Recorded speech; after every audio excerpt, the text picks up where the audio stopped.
Okay, when Sanhedrin, Ayin Tes Samid Aleph.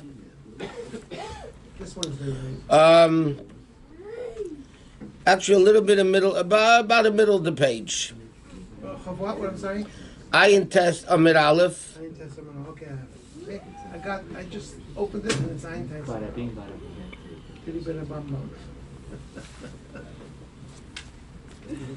Oh no, I'm sorry, we learned this. Okay, we're going to learn it again because it's fundamental Gemara here. The Gemara says, "My time of the Rabbi Shimon."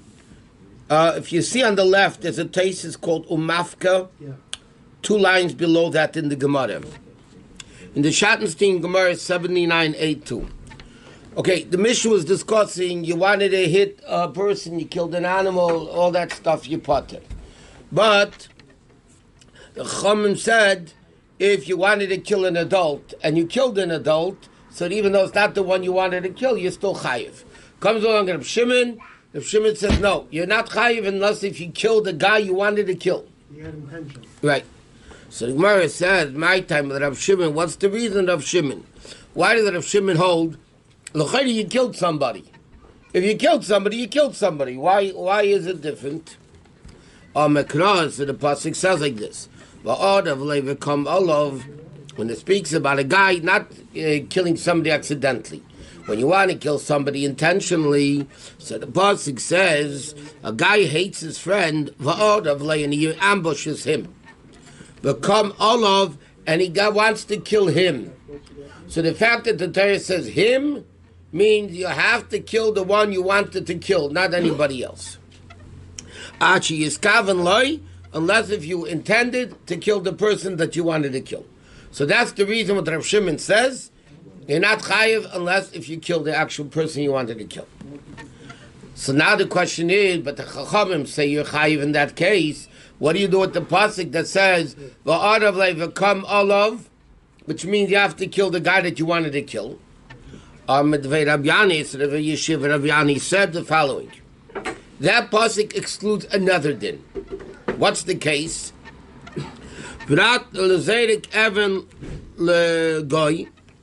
A guy throws a stone into a group of Jews and non-Jews, and he kills the Jew. Okay, so what's that mean? Because that's what the pasuk means. That's not called murder, murdering a Jew, because it's not definitely going to kill a Jew. You know, the Chum held like this. If I wanted to kill Reuven, and instead I killed Shimon, I'm chayiv. Rabbi Shimon says no. But the Chum say you're chayiv. The pasuk says you have to kill the one you wanted to kill. Specific. So the Gemara says that refers to a case. There's a group of people, Jews and non-Jews, and you threw a stone into the group, and it kills a Jew, but because it's not definitely going to kill a Jew, because there's a goyim there also, so then you're not chayiv. So the Gemara says, 1 minute. Hey Chidami, what's the case of the Jews and the goyim? It says like this. If you're going to say that the story is there's 9 goyim and 1 Jew, so the Rav, majority is Jews. Yeah? So, I'm sorry, the majority is goyim. Okay? So that's why you're potted. Right? So he says, typically, why do you have to learn it out from a pasuk? Without a pasuk, I would know. Because the majority, you go bust the majority. Right? You go bust it off. So if the majority are goyim, so it's goyim. So why would you be chayiv anyway? Inam, if you want to say palga, even if it was 5 Jews and 5 goyim, half and half, you'd also be potted. Why? Because safek nefashos lohakel. When it comes to giving capital punishment, you have to be certain. If 5 are Jews and 5 are goyim, well, it's 50-50. You can't kill a guy. So then, again, what's the case of the pasuk? So Gemara says like this. You know when I need it? The case where the pasuk says you pottered, if you throw a rock into a group of people and it kills a Jew, you potter. The chiddush of the pasuk is if there's 9 Jews and 1 guy.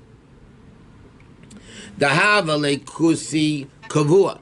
The kusi is established in a place. I'll explain in a second. And the din is chol kavua kemechzel mechzel dami. Therefore, it would be 50-50. Okay? So nevertheless, the Torah says, because it's 50-50, yeah? Therefore, the pasuk says you can't kill him. Either 9 Jews and 1 guy, and the halacha says you go by the majority. So the din is you go by majority when it's removed from its place, what's called the parish, and not when it's established in one place. Let me give you the classic example with the. Who's established in what place? The guy, the kuti? No, yeah, I'll explain in a second. Then it's like this: there are 10 stores, butcher stores. 9 sell kosher meat, 1 sells treifa meat. Okay, now I find a piece of meat outside the stores, a block away, half a block away, whatever. So the Gemara says, it's all basically in Ksubis, the Gemara says, I'm allowed to eat the meat. Why am I allowed to eat the meat? Because we assume that because the 9 stores selling kosher, 1 selling treif, we assume that the stores are kosher. The meat is kosher. Right? There's a rule, called the parish, whenever becomes separated, where did it was separated from? From the majority. The majority is kosher, the meat is kosher. What happens though, there's 9 stores selling kosher, 1 store selling treif. And a guy goes into the store and buys meat. He buys a piece of meat. Now he doesn't know which store he went into. So then the halacha is, in fact we learned this out from this pasuk, by the way, the din is, it's 50-50. Kol kavua, once it's not separated from the majority, it's in a set place, kavua, it's an established place, kemechza mechza dami is 50-50. What does that mean? Which means like this. There's, in one place, there's 10 people, 9 Jews, 1 guy. Okay? See, if somebody left the crowd and was killed, so then you would assume it came from the majority. But in the place where they were standing, somebody kills him, so then l'cha'er will be 50-50, because that's the thing called kavua. Kamachsa machsadami. So the pasuk says that's the case when you're pattered, because it's still only 50-50. And that's why I need the pasuk, because normally I might think you go by the majority. So the pasuk says, and it's very interesting, Taisus over here talks about the source of the din of kavua kamachza machza dami is this pasuk v'kam leva odavlei. V'kam olav. Why? Because this pasuk teaches us that even though normally you go by majority, so l'chayri you should be able to kill the guy for killing a Jew, because the majority is Jewish. That's only when he goes away from the majority. When he's in the place, it's 50-50. What's the logic? No logic. It's exactly the I mean, there's a the Rebbe calls a there's a thesis in Zvachim, that thesis implies that once it's in its place, it's choshuv, it's prominent. It's not like something left the place. It's in the place, so it's prominent, so therefore it has a din of 50-50. What did we do, Rabbi, about the meat? So we go, there's one known kosher store, and he doesn't know who the guy. But he went into the store? He went in, no, he didn't go into the... Or you found the meat outside? No. No, what's the case? He went inside the store. That's the whole issue. That's the whole He went issue. inside the store. Then because now, what's the doubt? Which store Did he go into? is kosher or treif? Right.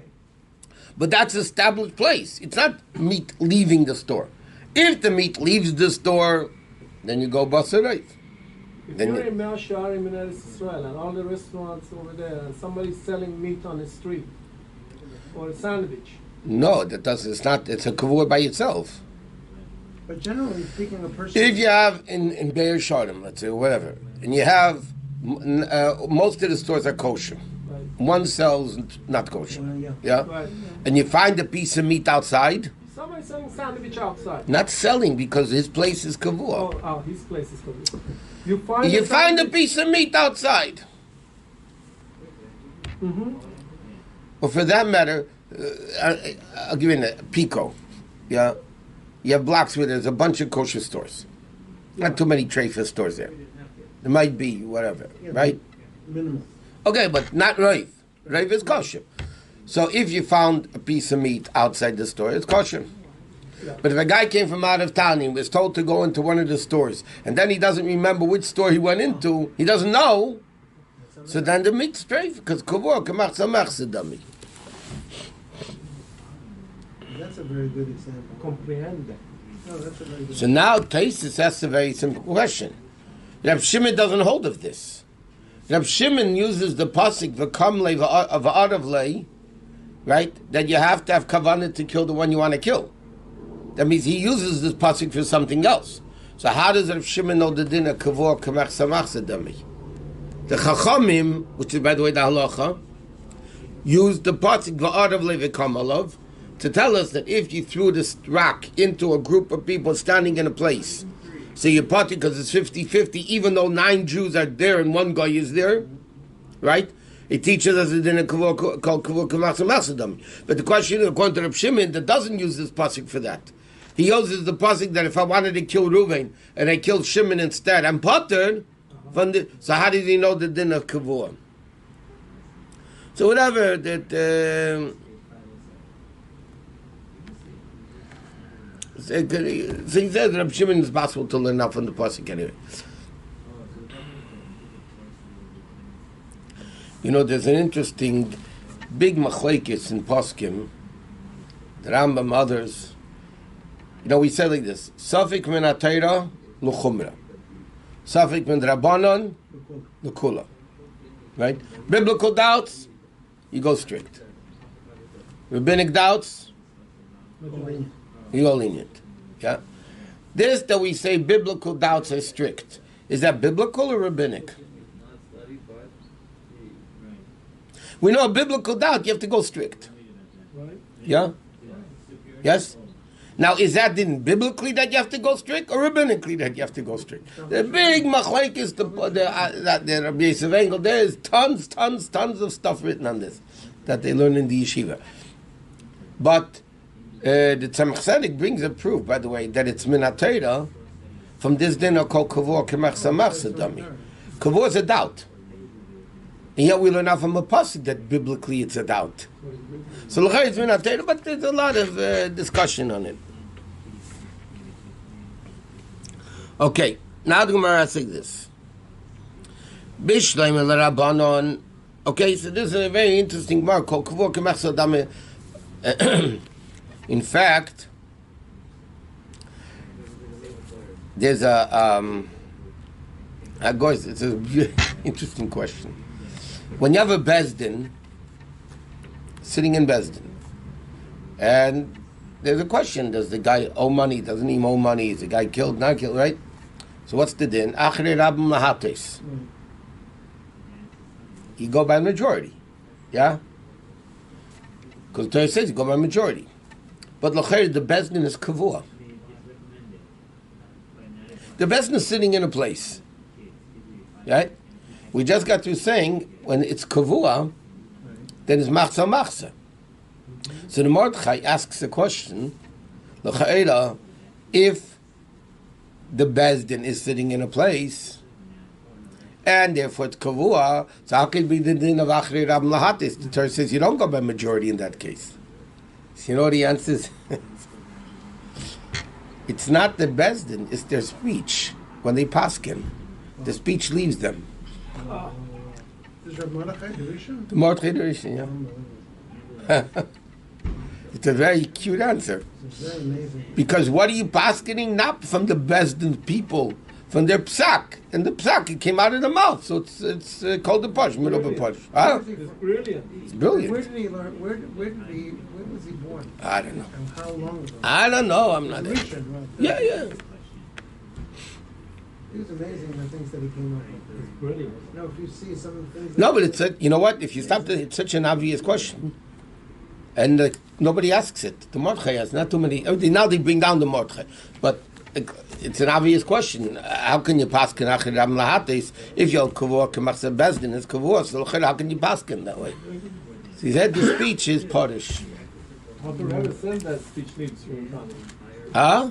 Alter Rebbe says that speech leaves you. Yeah, Mo. I don't need Alter Rebbe to tell me speech leaves. Okay, now the Gemara says like this. Bishleim Rabbanon, according to the Rabbanon that say, Niskaven Larigazeh, Vaharigazeh Chayiv, right? What did the Chachamim hold? I wanted to kill Ruvain, by mistake he killed Shimon. So the Chacham say Chayiv, because you wanted to kill a Jew. It doesn't matter if it's the right guy or not. If Shimon says you potter, right? So the Gemara says, according to the Chachamim, it makes sense a pasuk in Chumash. It says like this: Ki yinotzu anoshim, two men are fighting. Reuven and Shimon are fighting. Yeah. V'nakvu isha hara, and they should push a pregnant woman, and the baby comes out, dead. Yeah. V'amed Rabbi Elazar, and Rabbi Elazar says, "B'matzah shebemitza kosim medavid." The Torah is speaking. Yeah. When Reuven and Shimon were fighting, not stam fighting, boxing glove. They were out to kill each other. That's what a real fight for real. Because it's how does he know it means that they wanted to kill each other?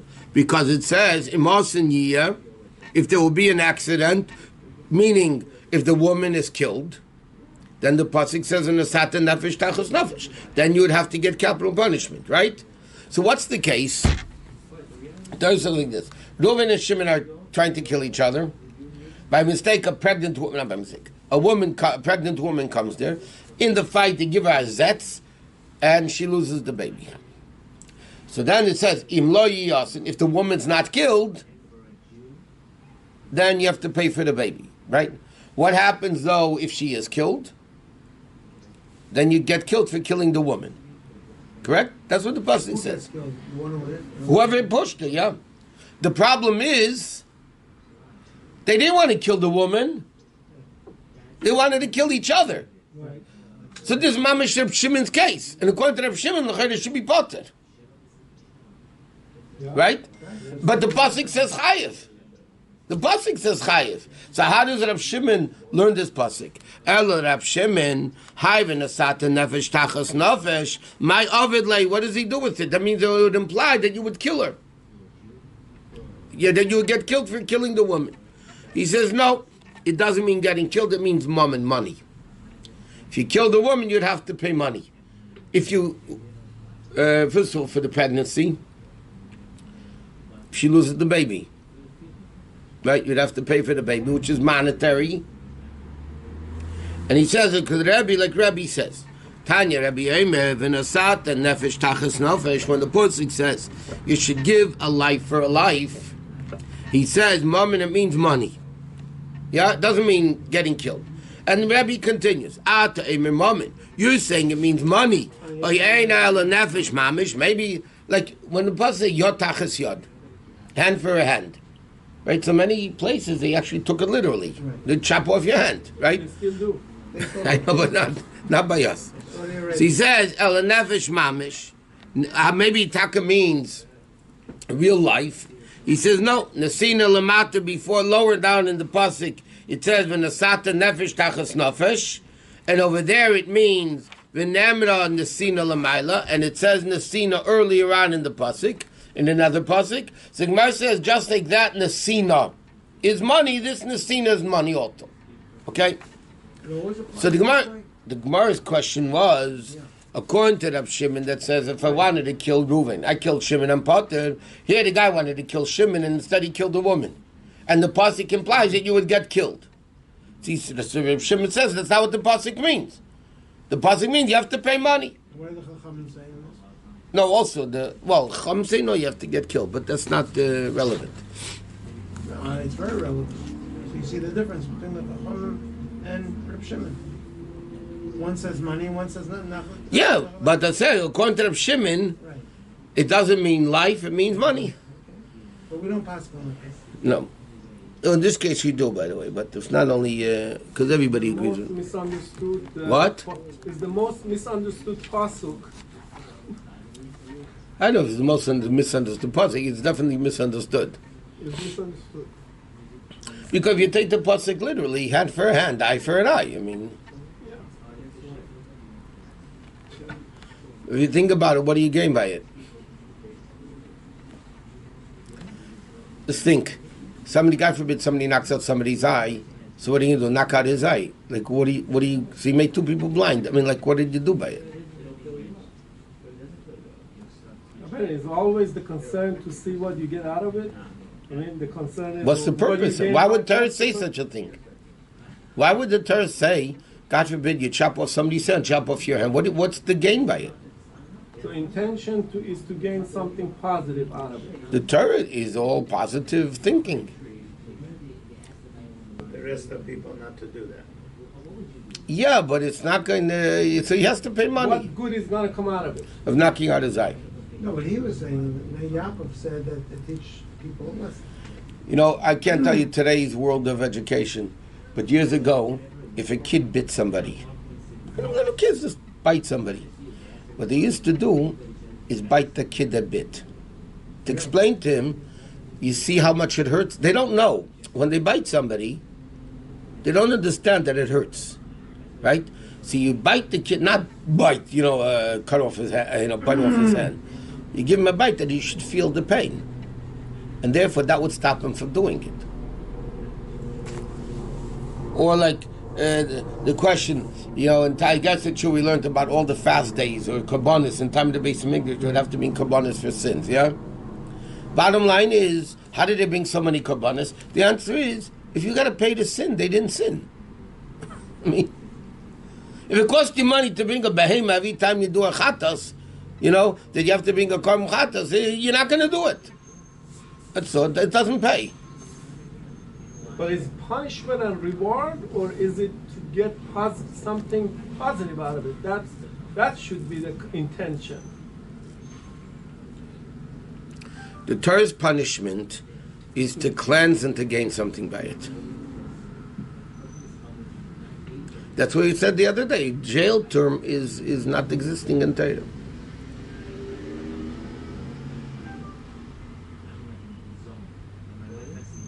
Okay, so now the Gemara is going to go to a third opinion. The Gemara said until now we have an argument Rabbi and Rav Shimon, Rabbi and the Chachamim, Rav Shimon and the Chachamim. Yeah, you wanted to kill A, and by mistake you killed B. Right? Chamal Yechayiv Misa. Rabbi says no, you have to give mammon, only money, right, for the woman. Amar Rava said, hi, the Tana of Chizkiah, the Bais that was learned in the yeshiva of Chizkiah. Mafkim with Rabbi differs from the Chacham from Rabbi with Mafkim with Rabbanan. So the Rav is saying basically there's a third opinion. Okay, if somebody wanted to kill Reuven, by mistake killed Shimon instead, so Reb Shimon says you don't get killed. Chacham say you do get killed. So comes along Rav and said the Braisa that was taught in Yeshiva Chizkiah says a third opinion. What's the third opinion? The Tana of Chizkiah said like this. It says in the pasuk, "Maki Adam u'maka behemer." In the same pasuk, it says, "You kill an animal, you kill a person." Okay. Now,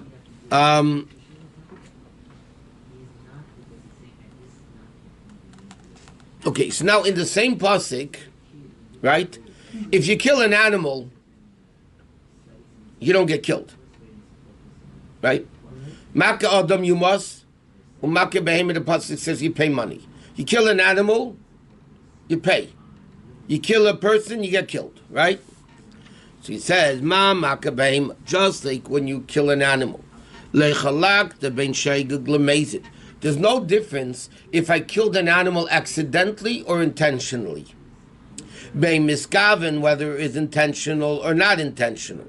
Whether it's coming down or going up, just like there's no difference. Moment that you don't free him for money. What's the din? If somebody kills an animal, yeah? If I damage your property, which animal is your property, basically? I can't say it was unintentional. Doesn't matter. Maybe it was unintentional. I throw a rock and it breaks your window. Yeah? I have to pay the damages. It doesn't matter if it was intentional, not intentional, accidental, or purpose, or kavanah or not, or whether you go up or you go down. What does that mean? Very briefly, the Torah says if somebody kills somebody accidentally, yeah, you have to run to the city of refuge. Right. But that's only, Gemara says, if you're coming down the ladder and you slip and you fall and kill the person. If you're going up a ladder and then you slip and fall and kill a person, you don't go to Golus. Whatever, that's the halacha. But when you kill a behemoth, it doesn't matter if you're going up, going down, whatever it is, you kill the behemoth. So, af maka adam, the same thing, killing a person, that the punishment is death. You can't differentiate between intentional or not intentional, or whether he wanted to do or not wanted to do it. To obligate him in money, to free him from money. In other words, like this: by a behemoth, you kill him, it doesn't matter how you part it for money. I mean, so you chayiv to pay money. By a person, because the Torah says like this: Make behemoth shameno. The same pasuk. You kill an animal, you pay. Or maki adam, you must. You kill a person, you die. You get killed. Right? Now, that means the pasuk is likening the two in a certain respect. The same pasuk says, kill an animal, you pay. Kill a person, you die. Correct? Okay. Now, when you kill an animal, it doesn't matter how you kill him, you have to pay. Correct? When you kill a person, you don't have to pay. Depends. Because you're going to get death. So you don't pay. You get the worst of the punishment, right? So you don't pay. Which means the Gemara is saying now, Chizkiah, any time by animal you pay, by people you don't. Now why don't you pay by the person? Because you're going to get killed. Otherwise you would pay. Yep. If I don't kill a person, I have to pay if I damage him. Right? So the Gemara says, just like when I kill an animal, there's no difference how, I, what, when, where. I have to pay money. By a person, the Torah says, you don't pay money, you get killed. Why don't they pay money? Because I get killed. So you don't pay money. So there's no difference, intentional, not intentional, I wanted to kill Reuven or Shimon or everything else. And then Gemara says like this. What's that? Ma'aseh name is Kavin. What does it mean when the Brisa says unintentional? That you're chayiv. He says, Ilay Meshenim is Kavin Klal. You didn't intend at all to kill him, to anybody. That's shaygig. It's accidental, right? What's accidentally killing somebody? You never intended to kill him. Ela Pshita. So what does Eina Miskavin mean? Unintentional. It can't mean completely unintentional, because if it's completely unintentional, you go to a city of refuge, you don't get killed. Right? And Torah says you get killed. So it must mean a miskaven lazeh, ela lazeh. It doesn't mean unintentional, b'chlal, not to kill at all. I didn't want to kill Reuven. I'm saying I wanted to kill Reuven, and by mistake I killed Shimon. V'ktani, and it says, l'chayvi mamen, that you don't have to pay money. Ela l'peitri mamen, to free him from money. So the Gemara says, I bar katolu, if the Brisa holds that he gets execution, my yitzrich l'miftir mama. Why do I need to tell me he doesn't pay money? Of course he doesn't pay money. If he's getting killed, he doesn't pay money. That we know. El Lav Shmana teaches us that lav bar katolu v'lav bar mamaynuhu. The interesting thing, that according to Chizkiah, if I wanted to kill Reuven and I wanted to kill Shimon, yeah, I don't get killed and I don't pay money. According to the Chachamim, according to the Shimon, that hold you don't get killed. I wanted to kill Reuven and I killed Shimon. So Shimon says you're potter, but you have to pay money. It's not a behemoth. No, the damages that you did to him. What you gotta pay for a lot? Nezek, Tsar, Ripe, Shavas, Beishas. The 5 damages that you have to pay for hurting somebody. Right? They didn't kill him, but obviously they hurt him. So you would have to pay Nezek, Tsar, Ripe, Shavas, Beishas. So according to Rav Shimon, if you don't get killed, you have to pay money. Right? Chamim hold you don't pay money because you get killed. If Shimon says you don't pay money I'm saying you have to pay money because you don't get killed. Comes along Chizki with the third opinion. You don't get killed, like Rabbi Shimon says, and you don't pay money, like the Chacham said, but for a different reason. Who's he paying the money to? Family. Okay, the family. If you kill somebody, you have to pay whatever money there is. You have to pay to the heirs. If a person has intention, you said, to kill 2 people, and he kills them both? He wanted to kill 2 people and he kills them both? What are you going to do, kill him twice? No, I'm saying, then he gets killed. He gets killed. Yeah, because he has I mean, if there's aid and warning, the whole... But if you want One rock. you kill them both. With one rock, The you kill killing both. is skill. I mean, is the highest level. It's not going to jump to the higher level. No, for a person we're going to see in the next missions. If somebody did an Aveda that you get skila and sreifa, Right. yeah? Whichever is more. So then, which punishment do you get? What death sentence do you get? We learned that The worst one. Yeah. Yeah, so what are you asking? Worse one. No, I mean, that's what you were asking? Yeah. Yeah. The worst.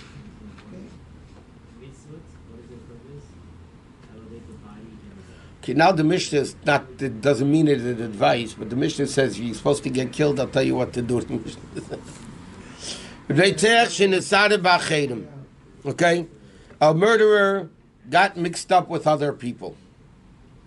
Okay? Cool. Now the question is like this. One of them is a murderer. Yeah? But I don't know which one. So the din is kulim beturim. Oh. We don't know yet what group. Is it a group of murderers, group of other things? Bottom line is, a murderer got mixed up in another group of people. You can't kill everybody. So nobody gets killed. Right? So the guy gets off the hook. But Rabbi Yehuda says, no, yeah, you don't kill him because you can't kill innocent people. What do? You put them all into a prison cell and they're fed barley until their stomachs burst. From Shammai. No, Bezdin basically gives them barley, then your stomachs explode and then you die. Why? Yeah, What's the purpose? Shammai. We'll see in the Gemara. The Gemara is going to explain Rabbi Yehuda's opinion because it doesn't make sense. Why should they all... Okay. Barley kills. Huh? Barley makes you fat. Keeps them blowing up. So one day, you're not here anymore. You're like a blimp. You go to Shemai, a blimp. Okay, next. Kol chai v'mitzah shenesarvel zeh. What happened, there's like 10 people, all of them were supposed to get killed. And then he got mixed up. But this one's supposed to get killed, this punishment, and this death sentence. And again, we don't know who's who. But we know one thing, all 10 are supposed to get killed. So the din is, nidem bekala. They get all of them killed, the least of all 4. Skila, Sreif, Hari, Chenev, let's say choking is the least of them all. So you got guys mixed up with Skila, Sreif. Obviously, it's self-understood. If 10 people got mixed up, some are Skila, some are Sreifa, then you don't give them Chenek. Okay? Then you give them Sreifa, which is less than Skila. Right? But anyway, you give them the least of the punishment. If you don't know. Yeah. So now the Gemara says like this. Which one's harder, Skila or Sreifa? And Rav Shimon, remember we learned before? Sreifa. Okay? So now the Gemara is explaining this din. Niskolim ben Nisrafim, guys that get Skila and Sreifa got mixed. So again, Rav Shimon holds Sreifa is worse, right? So according to Rav Shimon, Nidem b'Skila. You get Skila because Sreifa is worse. Okay, Chamaimlim, Nidem b'Sreifa, Shaskila, Chamura. Stoning is worse.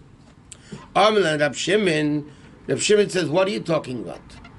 Why do you think Skila, right, the Chum of Skila is stricter than Sreifa?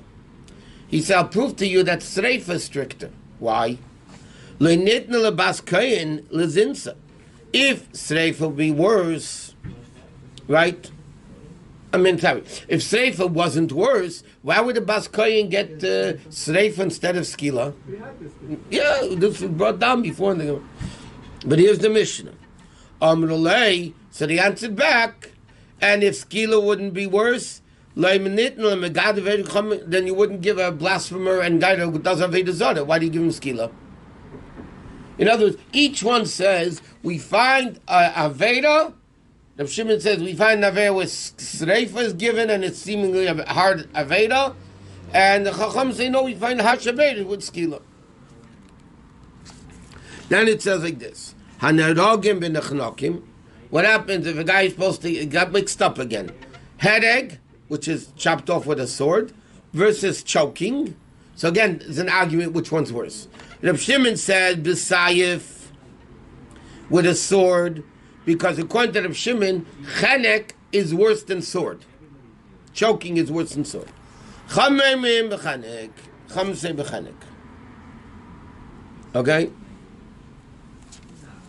Got it? This is what the Mishnah says. But now the first case of the Mishnah says a murderer got mixed up with other people. And all potter. Who's the other people? The Mishnah doesn't explain. Who are the other people? Just innocent people? Like, who are they? Mana chedim, he says like this. Ile ma chedim kshedim. If you're saying mamish innocent people, of course, why? How can you kill 14 people? I mean, you can't kill everybody. Of course, it doesn't make sense. V'su, b'ha lema, Rabbi Yehuda can't say. Would Rabbi Yehuda say, if they're all innocent people, you bring them into a jail and feed them barley until their stomach platzes and they die? Why would Rabbi Yehuda want to kill a whole bunch of 10 innocent people, 14 innocent, whatever it is? Why would he want to kill innocent people? Okay, yeah. Okay, so let's learn a little bit of this. So the question is, when the Gemara, the Mishnah says, the Chum say that a murderer got mixed up with other people, they're all part of who are the others? To say innocent people, right, Rabbi Yehuda is not going to say stick them in and make them all die. It doesn't make sense. So it says like this,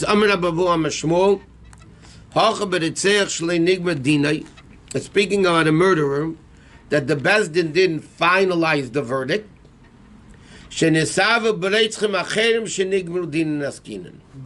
Okay, meaning like this. There's 10 guys in the room.